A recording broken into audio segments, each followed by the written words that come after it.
माझ्या माहितीप्रमाणे हा जी आर काढताना मुख्यमंत्री आणि दोन्ही उपमुख्यमंत्री यांनी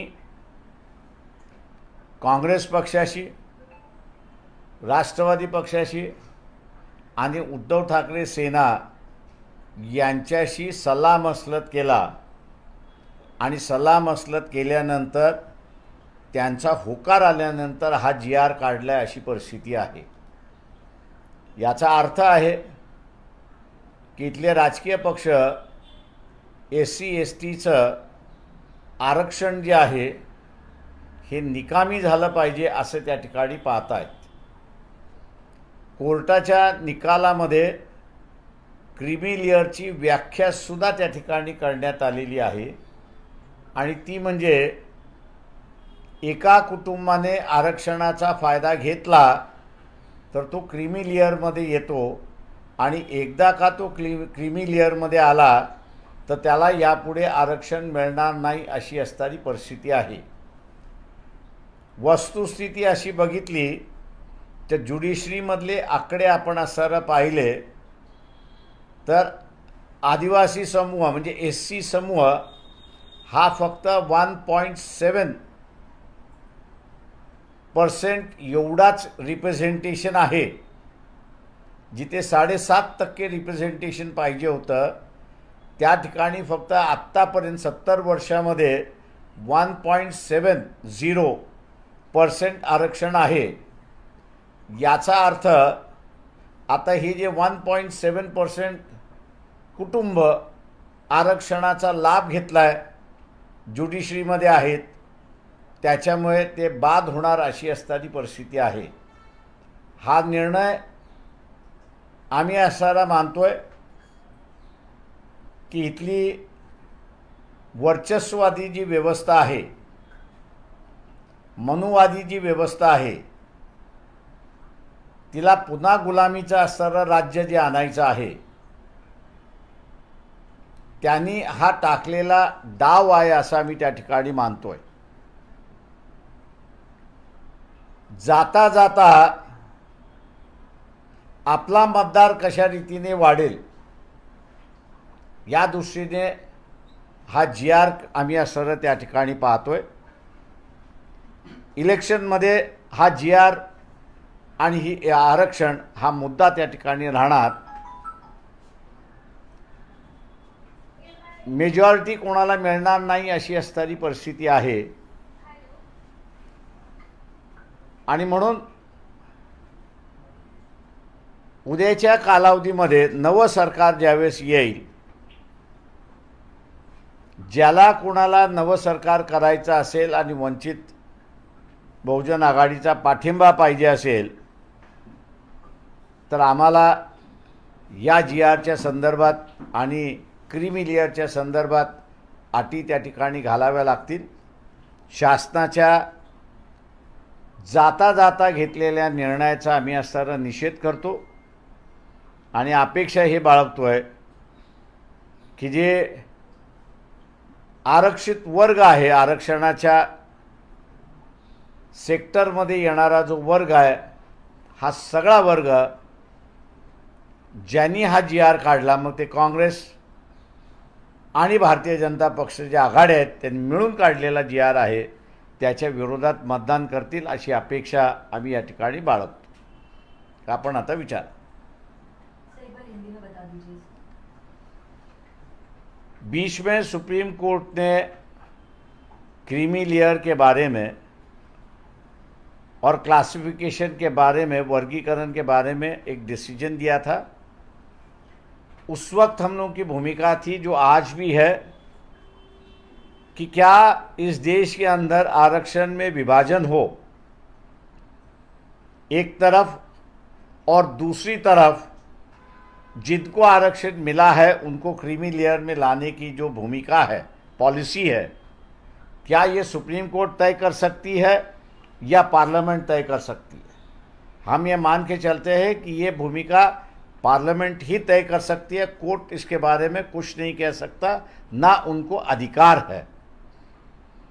और इसलिए इस इशू को लेके एजिटेशन काफ़ी चल रहा है लेकिन महाराष्ट्र में जो मनुवादी सरकार है, बीजेपी और एकनाथ शिंदे की, और इस मनुवादी सरकार को समर्थन करने वाली जो पार्टियां हैं, कांग्रेस है, एनसीपी है शरद पवार की, और उद्धव ठाकरे की सेना, ये जो मनुवादी सरकार को जो सपोर्ट कर रही है, इन्होंने मिलके ये जिहाद निकाला है।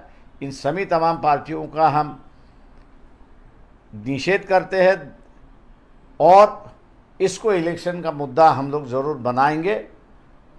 फैक्शन मैंडेट होगा इलेक्शन के अंदर, सरकार जो बनेगी उसके बाद में उनको इस विषय पर भूमिका लेनी होगी, तभी जाके मैं मानता हूं कि वंचित बहुजन आघाड़ी इनको समर्थन देगी, वरना हम लोग विरोध करते यहाँ पर रहेंगे। ऐसी हम लोग की परिस्थिति है। सर, मुद्दा आपने बता दिया चुनाव में क्या होंगे, लेकिन कल तारीख का ऐलान हुआ है और एक ही तारीख में 288 सीटों पर चुनाव होंगे, इस पर क्या कहेंगे आप? बहुत अच्छी बात है कि इलेक्शन कमीशन ने इस बात को माना है कि महाराष्ट्र एक शांतिपूर्वक स्टेट है और एक दिन के अंदर यहाँ पे शांति से इलेक्शन हो सकते हैं। इसको मैं कहता हूँ कि इलेक्शन कमीशन का ये निर्णय अच्छा है और उन्होंने सभी राज्यों में ऐसे ही निर्णय लेना चाहिए। लेकिन दूसरा जो हम लोगों का जो ये है कि दूसरे दिन ही काउंटिंग होनी चाहिए, उस बात को भी इलेक्शन कमीशन ने मानना चाहिए कि दूसरे दिन काउंटिंग होनी चाहिए। मैं 84-85 से इलेक्शन देख रहा हूँ, लड़ भी रहा हूँ। जब बैलेट पे होता था तो काउंटिंग दूसरे दिन ही शुरुआत होती थी, सुबह 8-7 बजे ही। मेरे ख्याल से अब तो ईवीएम है तो ईवीएम की काउंटिंग तुरंत हो सकती है और इलेक्शन कमीशन को हम लोग लिखने भी जा रहे हैं कि भैया काउंटिंग जो है वो आप दूसरे दिन ही शुरुआत करो, ताकि हरियाणा की तरह जो एलिगेशंस हुए वो एलिगेशंस मेरे ख्याल से ना हो। इसकी भी दखल जो है इलेक्शन कमीशन को लेना चाहिए, ऐसा मैं मानता हूँ। एक सवाल ले लेती हूँ हिंदी लास्ट। अम्बेडकर जी, पिछड़ा वर्ग जो होता है वो आपका ज्यादातर वोटर है, ऐसे में उसमें सेम लगाने की कोशिश बीजेपी की तरफ से दिखाई दे रही है। सोशल इंजीनियरिंग पैटर्न जो हरियाणा में उन्होंने लगाया वो महाराष्ट्र में ट्राई कर रहे हैं। किरण रिजिजू खासतौर पर जो बौद्ध लोग हैं, बौद्ध समाज हैं, उनसे मिल रहे हैं, तो कहीं ना कहीं देख रहे हैं कि उनकी पूरी ताकत। देखिए, सवाल ये है यहाँ पर कि एक डिसीजन जो जिसकी चर्चा नहीं हुई, एक 7-8 दिन पहले आया है, सुप्रीम कोर्ट का जजमेंट आया है लोकल बॉडीज़ के इलेक्शंस को लेके, और उन्होंने ये कहा है कि तुरंत लोकल बॉडीज़ के इलेक्शन होने चाहिए, लेकिन ये इलेक्शन लेते समय ओबीसी का आरक्षण नहीं होना चाहिए, जिसको उन्होंने पहले ही रोक लगाई है। ओबीसी के अंदर एक डर पैदा है कि ये तमाम पार्टियां, कांग्रेस अलायंस और बीजेपी अलायंस, जिसको मराठी में हम लोग मराठा खानावळ कहते हैं, ये मराठा खानावळ है, इनका एक ही लक्ष्य है कि ओबीसी का आरक्षण ख़त्म किया जाए, उसको रोक लगाया जाए, ऐसी उनकी भूमिका है। और विधानसभा के चुनाव के बाद जो भूमिका सुप्रीम कोर्ट में ली है, वो भूमिका विधानसभा के बाद असेंबली लेगी, ऐसा डर है। तो इसलिए एससी, एसटी और ओबीसी ये आरक्षण के मुद्दे पर लड़ेंगे, ऐसा मुझे लगता है, और वो सबसे बड़ा इशू होगा। ये अगर कितना भी कहे कि लुभाने की कोशिश की, लेकिन जरांगे पाटिल की जो मांग है कि मराठों को ओबीसी के कोटे में से आरक्षण मिलना चाहिए, इस पर वंचित बहुजन आघाड़ी के अलावा किसी ने भूमिका नहीं ली है। और ये मराठा लीडरशिप होने की वजह से अब इनको जो है मराठा खानावल करके पहचाना जा रहा है गांव देहात में, इसलिए ओबीसी उनको वोट देगा ऐसा मुझे नहीं लगता है। सर, आपण जर बघितलं तर मनोज जरांगे आता म्हणतात की उमेदवारीसाठी त्यांच्याकडे 800 अर्ज जवळपास आलेले आहेत, त्यामुळे जर भूमिका सरकारने स्पष्ट केली नाही तर महाविकास आघाडीबरोबर ते जाऊ शकतात असं देखील म्हटलं जात आहे। या संदर्भात काय? ते आमचं म्हणणं असं आहे की जरांगे पाटील यांनी 800 अर्ज आलेले आहेत, फार चांगली गोष्ट आहे. त्याच्यापैकी त्यांनी असं तर 288 उमेदवार निवडावेत आणि त्यांना इलेक्शनमध्ये उतरावं, त्यांनी इलेक्शन लढावं. सर दुसरा प्रश्न आहे की विधानसभेचं विपुल तर वाजलंय. आता मनसेनी सुरुवातीला एकला चलोचा नारा दिला.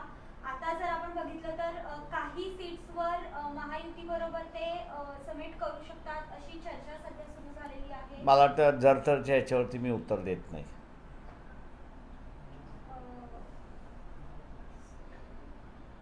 असणारे मॅक्सिमम उमेदवार जे आहेत हे OBC समूहामधले असतील, वंचित समूहामधले असतील आणि त्यांच्या बैठका चाललेल्या आहेत.